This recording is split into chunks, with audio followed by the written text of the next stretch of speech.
Selamat malam semuanya. Di sini kita akan membawakan materi tentang konsep manajemen sistem informasi. Sebelum kami mempresentasikan hasil diskusi kami, izinkan kami untuk memperkenalkan diri kami masing-masing. Perkenalkan, saya Lydia Ibu, absen 19, dan teman saya Sandi Rainaldi Sukmana, absen 9. Di sini kita akan menjelaskan tentang manajemen sistem informasi, manfaat manajemen sistem informasi, jenis-jenis manajemen sistem informasi, entitas yang memerlukan manajemen sistem informasi, waktu yang sesuai untuk perusahaan menerapkan manajemen sistem informasi, contoh penerapan manajemen sistem informasi, dan isu-isu manajemen sistem informasi. Manajemen sistem informasi. Dalam era digital saat ini, kebutuhan akan sistem informasi yang efektif dan efisien semakin meningkat. Manajemen sistem informasi merupakan proses pengelolaan dan pengendalian sistem informasi yang digunakan dalam suatu organisasi. Manajemen sistem informasi mencakup beberapa aspek. Yang pertama, perencanaan sistem informasi. Perencanaan sistem informasi adalah proses penentuan kebutuhan sistem informasi yang akan dibangun dan disesuaikan dengan kebutuhan bisnis organisasi. Yang kedua, pengembangan sistem informasi. Pengembangan sistem informasi adalah proses pembangunan sistem informasi yang mencakup perancangan, pengkodean, pengujian, dan implementasi sistem informasi. Dan yang ketiga adalah implementasi sistem informasi. Implementasi sistem informasi adalah proses memasang dan menjalankan sistem informasi yang telah dikembangkan. Yang keempat adalah pemeliharaan sistem informasi. Pemeliharaan sistem informasi adalah proses memastikan bahwa sistem informasi dapat terus berfungsi dengan baik dan memenuhi kebutuhan bisnis. Yang kelima adalah penggunaan sistem informasi. Penggunaan sistem informasi adalah proses penggunaan sistem informasi oleh pengguna untuk memenuhi kebutuhan bisnis. Yang berikutnya adalah manfaat manajemen sistem informasi.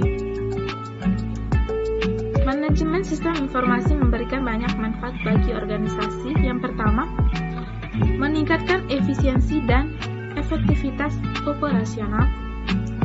Yang kedua adalah mendukung pengembalian keputusan yang lebih baik. Yang ketiga, meningkatkan inovasi. Yang keempat, meningkatkan keamanan informasi. Yang berikutnya adalah jenis-jenis manajemen sistem informasi. Manajemen sistem informasi memiliki jenis. Yang pertama, manajemen bisnis data. Manajemen bisnis data adalah jenis manajemen sistem informasi yang berkaitan dengan pengelolaan basis data. Basis data adalah kumpulan data yang terorganisir secara logis dan dikumpulkan untuk mendukung kebutuhan bisnis. Yang kedua adalah manajemen rantai pasokan. Manajemen rantai pasokan adalah jenis manajemen sistem informasi yang berkaitan dengan pengelolaan rantai pasokan. Rantai pasokan adalah rangkaian aktivitas yang terkait dengan pengiriman produk atau layanan dari pemasok ke pelanggan. Dan yang ketiga adalah manajemen proyek. Manajemen proyek adalah jenis manajemen sistem informasi yang berkaitan dengan pengelolaan proyek. Proyek adalah kegiatan yang dijalankan untuk mencapai tujuan tertentu dalam waktu yang ditetapkan dan dengan anggaran yang telah disepakati. Yang keempat adalah manajemen pengetahuan. Manajemen pengetahuan adalah jenis manajemen sistem informasi yang berkaitan dengan pengelolaan pengetahuan dalam organisasi. Pengetahuan adalah aset yang penting untuk organisasi, dan manajemen pengetahuan meliputi pengumpulan, pengorganisasian, penyimpanan, dan penyebaran pengetahuan dalam organisasi. Selanjutnya adalah contoh penerapan manajemen sistem informasi. Nah, dalam hal ini kami akan memberikan contoh penerapan manajemen sistem informasi yang dapat diterapkan pada perusahaan retail. Nah, berikut ini ada contoh penerapannya. Dari sisi sistem manajemen persediaan. Sistem manajemen persediaan memungkinkan perusahaan retail untuk memantau persediaan produk dan mengelola pengiriman antara produk antar cabang atau antar gerai. Selain itu, sistem ini juga dapat membantu perusahaan retail dalam melakukan pengadaan produk yang lebih efisien berdasarkan data permintaan dan penjualan yang akurat. Ada 3 metode yang dapat digunakan, yakni yang pertama adalah metode FIFO atau First In First Out. Metode FIFO memprioritaskan penjualan produk yang paling lama tersimpan di gudang atau toko. Nah, dalam sistem ini, produk yang pertama kali masuk ke gudang atau toko akan menjadi yang pertama kali dijual. Metode ini cocok digunakan untuk produk yang memiliki masa simpan yang terbatas atau mudah rusak. Contohnya adalah makanan, minuman, obat-obatan, dan sebagainya.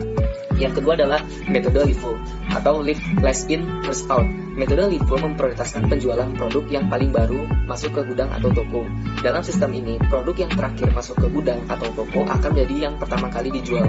Metode ini cocok untuk digunakan dari produk yang memiliki nilai persediaan yang tinggi dan tidak memiliki masa tanggal kadaluarsa. Contohnya adalah mainan yang biasa ada di perusahaan retail. Yang ketiga adalah metode EOQ atau Economy Order Quantity.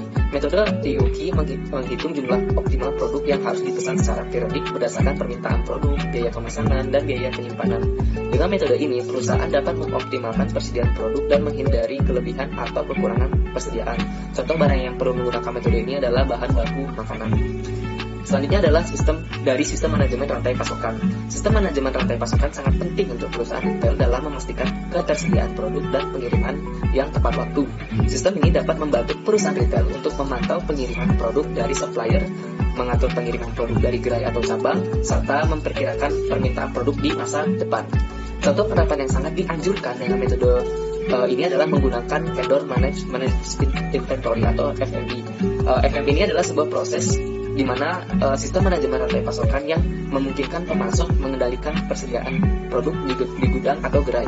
Perusahaan dengan menggunakan bantuan pihak ketiga atau vendor yang berperan sebagai pemasok. Yang berikutnya adalah sistem analitik data. Sistem analitik data dapat membantu perusahaan retail untuk mengumpulkan, menganalisis, dan menginterpretasi data penjualan dan perilaku pelanggan. Dengan begitu, perusahaan dapat membuat keputusan bisnis yang lebih tepat dalam mengelola persediaan produk, mengoptimalkan strategi pemasaran, dan meningkatkan pengalaman pelanggan. Analisis data penjualan ini ada beberapa macam, yakni adalah analisis data penjualan. Dalam analisis ini, perusahaan retail memperoleh informasi mengenai produk yang paling laris terjual, waktu pembelian pelanggan, dan lokasi gerai yang paling banyak dikunjungi. Dengan informasi di sini, perusahaan retail dapat memperbaiki strategi penjualan dan meningkatkan kepuasan pelanggan. Yang kedua adalah analisis data pelanggan. Dalam analisis ini, perusahaan retail memperoleh informasi mengenai perilaku belanja pelanggan, preferensi produk, dan faktor yang mempengaruhi keputusan dalam mengambil pembelian. Dengan informasi ini, perusahaan retail dapat membantu pengalaman belanja dan memperbaiki strategi pemasaran. Yang ketiga adalah analisis data operasional. Dalam analisis ini, perusahaan retail memperoleh informasi mengenai faktor-faktor yang mempengaruhi efisiensi operasional dan kinerja karyawan. Dengan informasi ini, perusahaan retail dapat meningkatkan efisiensi operasional dan produktivitas karyawan. Yang keempat adalah sistem point of sale atau POS. Perusahaan retail dapat mengimplementasikan sistem POS yang terintegrasi dengan sistem inventaris dan akuntansi. Hal ini memungkinkan penjualan produk menjadi lebih efisien dan memantau stok produk berdasarkan penjualan yang terjadi di seluruh cabang atau gerai.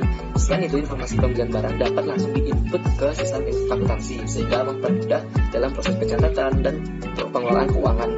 Lalu yang terakhir adalah sistem manajemen toko online. Nah, toko online atau e-commerce menjadi bagian penting dalam strategi penjualan perusahaan retail. Oleh karena itu, perusahaan dapat mengimplementasikan sistem manajemen toko online yang terintegrasi dengan sistem manajemen persediaan dan POS. Saat ini yang dapat dilakukan adalah misalnya perusahaan retail dapat menerapkan sistem drive-thru yang bekerjasama dengan platform jual beli online agar menambah pangsa pasar. Lalu yang terakhir di sini adalah isu-isu yang ada di manajemen sistem informasi. Yang pertama, hak dan kewajiban informasi yang berkaitan dengan perlindungan privasi seorang individu dengan tidak mencampuri atau membatasi kebebasan dari individu tersebut.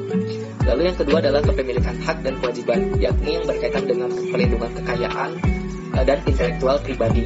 Nah, kekayaan intelektual pribadi ini sebagai kekayaan yang tidak berwujud yang diciptakan oleh seseorang atau organisasi. Ketiga adalah akuntabilitas dan pengendalian. Nah, yang ini berkaitan dengan undang-undang privasi individu, di mana teknologi informasi baru yang membawa tantangan bagi undang-undang liabilitas dan dalam praktik sosial untuk menuntut tanggung jawab perorangan dan organisasi. Yang keempat adalah kualitas sistem, yakni yang berkaitan dengan standar kualitas sistem data yang harus dipenuhi untuk menghindari kesalahan dari sistem yang sudah diterapkan untuk melindungi data dalam suatu perusahaan atau organisasi agar tidak menyebabkan kekacauan dan kerugian dalam bisnis. Sekian dari kelompok kami, yakni kelompok 14 yang mempresentasikan mengenai sistem manajemen informasi. Adapun bila terdapat kesalahan dalam pembuatan video ini, kami mohon maaf. Selanjutnya, sesi tanya jawab dapat dilakukan. Sekian dan terima kasih.